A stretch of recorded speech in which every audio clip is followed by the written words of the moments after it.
जानेवारी महिन्यात कुंडेवाहाळ येथील खदानीमध्ये सुरुंग स्फोटात एकाचे प्राण गेल्याची घटना ताजी असताना पनवेल शहर पोलिसांनी रविवारी दुपारी 1:30 वाजता कुंडेवाहाळ येथील बांबवीपाडा येथील एका खदानी बेकायदा सुरुंग स्फोट करताना कारवाई केली।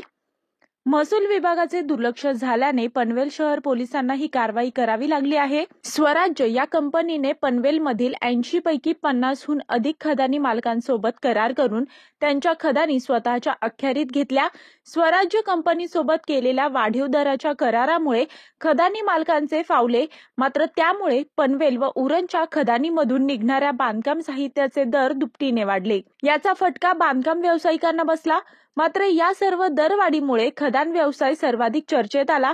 जानेवारी महिन्यात कुंडेवाहाळ येथील अँथनी बोहीर यांच्या खदानीमधील स्फोटातील अपघातामध्ये पोकलेन चालक ठार झाला तर 2 कर्मचारी जखमी झाले।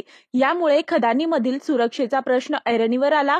महसूल आणि पर्यावरण विभागाची या खदानींवर देखरेख असणे गरजेचे आहे, मात्र या विभागांकडील दुर्लक्षामुळे पनवेल शहर पोलिसांनी या खदानींमधील सुरुंग स्फोटात वापरले जाणारे परवानग्यांकडे लक्ष केंद्रित केले आहे। पोलिसांनी रविवारी दुपारी कुंडेवाहाळ येथील खदानीवर केलेल्या कारवाईत खदान पर्यवेक्षक बाळासो लिगाडे, लोकेश राठोड, खदान चालक नंदकुमार मुंडकर यांच्यावर आयपीसी कलम 286 सह स्फोटक पदार्थ अधिनियम 1884 चे कलम 9(ब) प्रमाणे गुन्हा नोंद केला आहे। पोलिसांनी विनापरवानगी खदानीमध्ये स्फोट घडवताना एक्सपोर्टर खोका, डिटोनेटर वाहिनी, जिलेटिनच्या कांड्या जप्त केल्या आहेत।